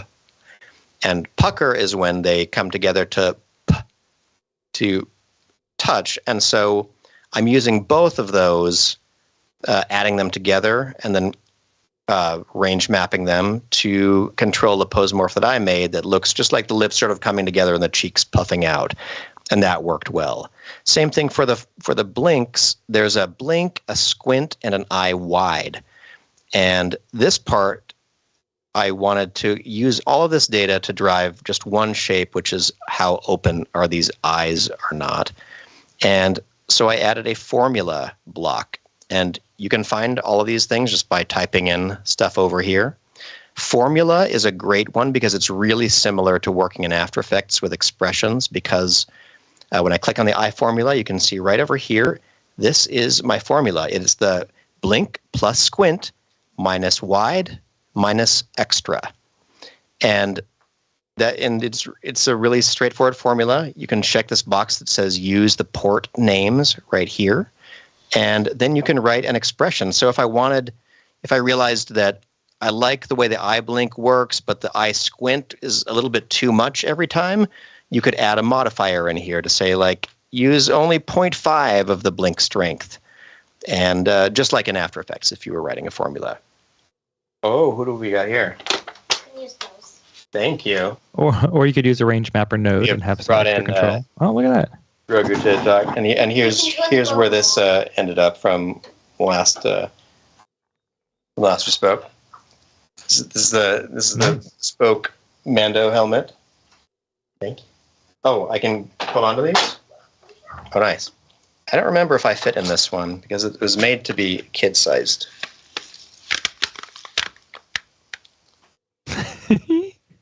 Perfect. It's pretty cool. It's kind of it's like a RoboCop DeLorean. It is like RoboCop. So, Jason Murphy says that this episode really elegantly summarizing what we covered today. But yeah, don't be afraid to jump into Moves by Maxon, find this data, and start mapping stuff together. I'm going to try to organize Cheap Tricks that takes you through this general process. But I'm sure that there are many things that you can find out and discover on your own now that you know where to start. I mean, this is so much fun. I can't believe we can have these like this is a minute-long performance of this Velociraptor that played at the top of the show. It's And utterly ridiculous. like basically now that this work is done, and mind you, this is all work done over what, 3 days, Seth? I mean, 65 million years in the making. Pretty ridiculous. well, yes. Chomp. Chomp. He's gonna get him. He's going to get him. He's going to get him. He's dancing. But anyway, I feel like that's what I've got to offer for the show today. I mean, and this is a lot of fun. I will summarize it in the Cheap Tricks in the best way that I can think how. If you have any questions that you think would be good for me to add to that Cheap Tricks episode, put them in the comments or put them in the chat. Add whatever you can, because I'll be making this over the next couple weeks and trying to include what I can to teach people how to do this. Absolutely. I mean, there's a lot of fun. Jason Murphy says that this is making them want to add a CG character to the next movie, and they're going to blame us when they regret how many shots they have to do. Well, I mean, that's the thing. That's exactly the position Seth is in at the moment. Is he's having to deal with CG character in his movie? Not just one, but several. Make it a Velociraptor, and then you're set. It's true. Sorry, I'm a little preoccupied trying to fix the show for our complainers here. I think we've got eight minutes left in the show if we really want to make it less distracting for them. Yeah, let's do that. So what else can I add? Let's see. Copy. All right. So one thing that I was thinking about when it came to this is that I was noticing that there are some of the blend shapes that I made are silly shapes. There are some good discussions about this when the all CG Lion King remake came out a while ago. That it is silly to call it the live action one because it is all computer generated except for one shot.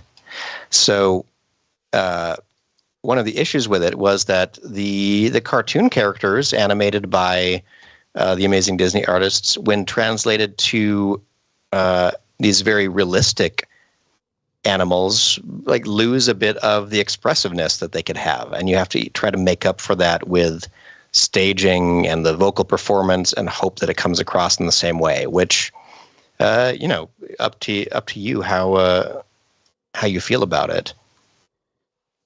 One thing that I have in there, Seth, and I actually think is a cool addition, is on the Raptor mesh. I added a little jiggle and a delay modifier. Nice. The delay is in the effectors thing up here, and the jiggle is right here, I think. I don't remember if delay is here, too. I just didn't see it. Oh, delay is right here. There we go. So what that can do is, I don't know if my screen is playing fast enough, but let me play this. This is just straight data coming from the performance. So there are some points where blend shapes will snap very quickly from one to the other, as you can see here. Hashi, to be honest, it's very, very hard to see. There we go. Let's put it right here. Now you can see. But if you add something like a delay tag, you can choose a blend option and turn the strength of it up. I have it so it's on deformer. The point is enabled because these are all just little points being moved around, I think is how it works. So now what's happening is it is slowly like smoothing between some of the fast ones. And another interesting thing you can do is spring, which is making it so all of the points as they move are having to spring around and land back, and you can kind of end up with a more cartoony, bouncy version. Like here we go, something like this. Down here, there we go. I think this is a good camera angle to go with our current layout. Maybe right around here. Can we not end the stream today? We'll just go on for the next 20 hours, and people have to choose when they say a game of. We'll just play a game of chicken with everybody. Adrian Jensen from Custom Collectibles says they impressed their bosses by doing a CG character when they weren't even asked to, and now they regret how much the bosses liked it. Indeed. Oh no! Don't let people at work know that you can do things. Yeah. Once they're like, oh, hey. Leduc says, this does not relieve my annoyance with the sticker. Please remove the sticker. Thank you. Oh, okay. Oh, we can remove that sticker probably. The sticker, yeah. I think they just mean to turn off the sticker layer, Seth. Sure. Hold on. Let me see. Does this do it? Does that do it? Perfect. No, let me move that out of the way. Hang on. Maybe It's this will do closer. it. Oh, wait, no. Sorry. Let me move this out of the way. Maybe this will do it. Ah, crud. Let me move this out of the way. Maybe this will do it. Frigby Chillweather says, this is now like the Ready Player One spam. Indeed. You mean the whole movie of Ready Player One? Nope, just kidding. What? And there, I think I fixed it. Is that better for everybody? It's a lot easier to see the interface now. Good. This is good. Branding is really important because what if you see a clip from the show and you're like, where did that come from? Where did that come from? Now people will know. This Now is people definitely a will know. thumbnail for the show, too. If you could have it animated in a loop just doing this. Absolutely. Hash, I'm sorry I covered you more than I should have. Let me see if I can. No, I don't mind. I feel like Mike Wazowski then... in Monsters Inc. There we go. Now we can see everybody. I'm going to pretend I'm the one feeding Pedro. Well, I guess that's our show for this week. Sorry, I kind of went off the rails. If you can tell. I wouldn't say this is off the rails. I would say this is fine. We're a graphic design show. We're teaching slick UI designs and how to lead the emotion. eye, how to lead the eye through a composition. Yes, see, like notice how your eyes go immediately to the close X on your browser. To the next video button. So much fun. But Seth, could we have our Raptor sing us out? I think we can. Yes, Give we me do just need a second. Yeah, absolutely. Give me just 1 second. I'm going to make sure that happens for us. You know, I'm so glad that today is my first day of having Adderall because Welcome. I you feel can like really nothing's just This is changed. what our this brains with- are like. With wonderful focus. Absolutely. Okay, well, I guess that is it for the show. Thank you guys for tuning in. By the way, we are live randomly throughout the week on our show Office Hours.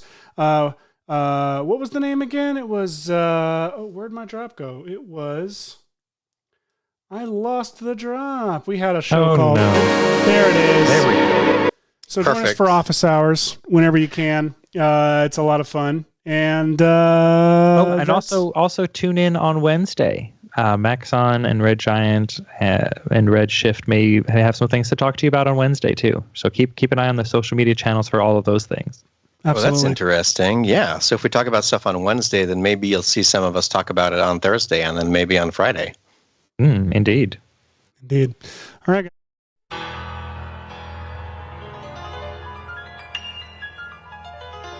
At first I was afraid, I was petrified. Kept thinking I could never live without you by my side. But then I spent so many nights thinking how you did me wrong. And I grew strong, and I learned how to get along. And so you're back, wrong on the space. I just walked in to find you here with that sad look upon your face. I should have changed that stupid lock. I should have made you leave your key.